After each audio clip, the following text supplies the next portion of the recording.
Hello বন্ধুরা, জারা গার্ডেনে আপনাদেরকে স্বাগত। আশা করি সকলে ভালো রয়েছে। আজকে আমার সামনে যে গাছগুলি দেখতে পাচ্ছেন, এখানে ছোট ছোট পটে লাগানো আছে এবং এগুলি বীজের থেকে তৈরি করা চারা।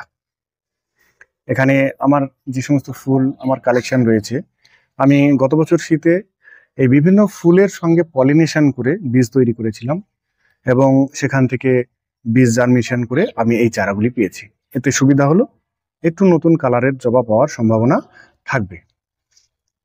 তো কিভাবে আমরা এই বীজ তৈরি করেছি এবং চারা তৈরি করেছি তার ভিডিওর লিংক ডেসক্রিপশন বক্সে দেওয়া আছে, আপনারা দেখে নিতে পারবেন। এবং এই সুন্দর সুন্দর ফুল ফোটাতে গেলে কি ধরনের জবার পরিচর্যা লাগে সেই ভিডিওর লিংকও ডেসক্রিপশন বক্সে আপনারা পেয়ে যাবেন, সেখান থেকে আপনারা দেখে নিতে পারবেন। তো যেটা বলছিলাম যে একটি ছোট একটি টবে লাগানো আছে, দেখুন এটা বীজের গাছ এবং এই গাছটিতে ফুল আসতে আমার একটু সময় লাগবে, কেননা গাছটাকে আমাকে ম্যাচিওর করতে হবে, তারপরে ফুল নেব। আমরা চাইলেই কিন্তু ফুল পাবো না এখন। তাই আমি ইচ্ছা করেই আমি বীজতলা থেকে তুলে এরকম ছোট 3 ইঞ্চি 4 ইঞ্চি পটে আমি লাগিয়েছিলাম। এবার আমরা এটিকে এর থেকে একটু বড় টবে লাগাবো। দেখুন জবা গাছের একটি ভালো নিয়ম হলো, আপনি যত ছোট পট থেকে ধীরে ধীরে একটু একটু করে বড় বড় টবে তুলবেন, কেননা এর রুট বল কিন্তু আমরা ভাঙতে পারি না। ভাঙলে জবা গাছ খুব একটা ভালো হয় না, এর ক্ষতি হয়। তাই আমরা কি করব, এই গাছগুলিকে ছোট পট থেকে আস্তে আস্তে বড় পটের দিকে যাব, তাহলে কিন্তু জবা গাছ খুব ভালো হয়।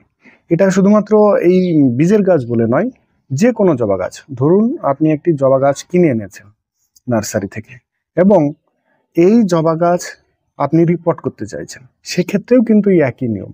আপনি পারলে একটি প্রথমে যতটা পারা যায় ছোট পটে লাগান, তারপরে গাছটা একটু বড় হয়ে যাবে, তারপরে 6 মাস বা 8 মাস বা 1 বছর পরে তাকে একটু বড় পটে দিন। এই করতে করতে আমরা কিন্তু এর রুট প্রুনিং সহজে করতে চাইব না, তাহলে দেখবেন জবা গাছ খুব ভালো হবে। তো আমি যেটা বলছিলাম যে এর যে মাটিটা তৈরি করব, আমরা অবশ্যই ওয়েল ড্রেনেজ মাটি তৈরি করব। আমি এখানে মাটি নিয়েছি 50% মাটি, 30% কম্পোস্ট আর 20% মতো বালি, যেটা লাল বালি, সেই বালি আমি এখানে ব্যবহার করেছি। এখন ওয়েল ড্রেনেজ মাটি আপনাকে তৈরি করতে হবে এবং টবের যে তলাটা অবশ্যই খুব সুন্দর যেন ড্রেনেজ ব্যবস্থা থাকে সে ব্যবস্থা করতে হবে। আমি যেমন এই পটটিতে একটি ফুটো রয়েছে এবং আমি আরও 2টো ফুটো করে নিয়েছি টবটার তলায়, যাতে আমার জলটা সহজে বেরিয়ে যায়। এবং উপরে একটু বালিচালা যে পাথর সেগুলো দিয়েছি, আপনারা স্টোন চিপস দিতে পারেন। আচ্ছা, আর একটা কথা বলে রাখি, এই মাটির সঙ্গে মাটি, বালি এবং কম্পোস্ট তো আছেই, তার সঙ্গে 1 চামচ এক টবের জন্য, ছোট ছোট টবের জন্য আপনারা মোটামুটি একটু হাড় গুঁড়ো, শিংকুচি এবং একটু নিমখোল যদি দিয়ে দেন, তাহলে কিন্তু মাটিটা আরো ভালো হবে। এবার আমরা কি করব, এই মাটি দিয়ে আমরা টবটা কিছুটা ভরাট করে দেবো। এই মাটিতে যদি আমরা এই গাছগুলি রিপোর্ট করি, তাহলে কিন্তু আমার গাছের গ্রোথ কিন্তু খুব ভালো হবে। যেমন ধরুন এই গাছটি রয়েছে, গাছটি যখন আরো একটু বড় হয়ে যাবে, আমি ডগাটা একটু পিঞ্চিং করে দেবো, যাতে সহজেই আরো বেশি বেশি ব্রাঞ্চ আসে।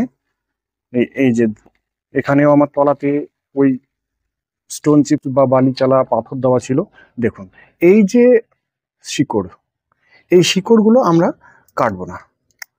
অনেক ক্ষেত্রে কি হয়, আমরা যখন জবা গাছ প্রুনিং করি, বিশেষ করে ফেব্রুয়ারি মার্চের দিকে, তখন অনেকে বলে যে রুট কেটে দিতে, রুট কেটে একটু ছোট করে দিয়ে আবার নতুন মাটি দিয়ে বসানো। তাতেও অসুবিধা হয় না, আমি সেটাও করে দেখেছি। কিন্তু জবা গাছের এটাই নিয়ম, এই যে রুটগুলো রয়েছে এগুলোকে আমি না কেটে আমি যদি বসিয়ে দিই এবং পাশে যখন আমার নতুন মাটি যখন পাবে এই গাছটি, তখন কিন্তু ওই রুটগুলোই কিন্তু আবার বেশ সুন্দরভাবে বেড়ে উঠবে এবং গাছের গ্রোথ খুব ভালো হবে। তাই আপনারা এইভাবে জবা গাছ রিপোর্ট করতে পারেন। আমি এটা দেখালাম, আমার এটা বীজের গাছ, যেহেতু আমার গাছটির উপরে একটু বেশি পরিচর্যা প্রয়োজন, কেননা গাছটি যত তাড়াতাড়ি ম্যাচিওর হবে তত তাড়াতাড়ি আমি ফুল পাবো। এবং যেহেতু আমার এটা দুটো ভিন্ন রঙের ফুলের কম্বিনেশনে আমি এই বীজটা তৈরি করেছিলাম, তাই আমি আশা করছি দেখা যাবে যে দুটো কালার আমি পলিনেশন করেছিলাম, তার থেকে দেখা যাবে একটা নতুন কালারই হয়তোবা পাবো। তাই এই গাছটির কেয়ার কিন্তু আমাকে একটু বেশি করেই নিতে হবে। যাতে খুব তাড়াতাড়ি গাছটি বাড়ে। এবং আমি দেখছি গাছটির গ্রোথ কিন্তু খুব সুন্দর রয়েছে। আমি যখন 4 ইঞ্চিতে লাগিয়েছিলাম, একদম ছোট গাছ লাগিয়েছিলাম, এটা মোটামুটি মাস ৩-৪ মধ্যেই দেখছি আমি যে গাছটি বেশ ৩ মাসের মধ্যেই আমি দেখতে পাচ্ছি গাছটি বেশ ভালো বেড়েছে। তাই আমি আশা করছি যে আগামী শীতের শেষে বা গরমের শুরুতেই কিন্তু এই গাছগুলিতে ফুল পেয়ে যাব। তাই আপনারা বীজের গাছ হোক বা নার্সারি থেকে কিনে আনা হোক, আপনারা এভাবে যদি জবা গাছ করেন তাহলে দেখবেন জবা গাছ খুব ভালো হবে। এক, মাটি হতে হবে আপনার ওয়েল ড্রেনেজ, এবং মাটি হতে হবে পুষ্টিগুণ সমৃদ্ধ, এবং তলাকার ড্রেনেজ সিস্টেমটা যেন ভালো থাকে সেটা আমাদেরকে দেখতে হবে। কেননা যদি জল দাঁড়ায় তাহলে কিন্তু জবা গাছের গ্রোথ ভালো হয় না। আমাকে অনেক গাছ করতে হয়েছে এরকম, যে জল দাঁড়াচ্ছে সেই গাছটিকে আমাকে আবার নতুন করে রিপোর্ট করে আমাকে আবার বসাতে হয়েছে, যাতে ড্রেনেজ সিস্টেম ভালো হয়। কেননা ড্রেনেজ সিস্টেম যদি ভালো না হয় তাহলে কিন্তু আপনার গাছের পাতা ফ্যাকাশে হবে, গাছের গ্রোথ থাকবে না, ফুল ভালো আসবে না। তাই আপনারা এভাবে যদি নার্সারি থেকে আনেন, এভাবে আপনারা জবা গাছ রিপোর্ট করুন, বা যদি বীজের গাছ হয় তাহলে আপনারা এভাবে রিপোর্ট করুন এবং এর পরিচর্যা করে গাছগুলিকে বড় করে নিন, তাহলে কিন্তু খুব তাড়াতাড়ি আমরা ফুল পাবো। এবং আমি আগ্রহের সঙ্গে আছি, যেহেতু এটি দুটি ভিন্ন কালারের কম্বিনেশনে আমার এই বীজটা তৈরি করা হয়েছিল, তাই আমি মুখিয়ে আছি যে কত তাড়াতাড়ি আমি ফুল পাবো।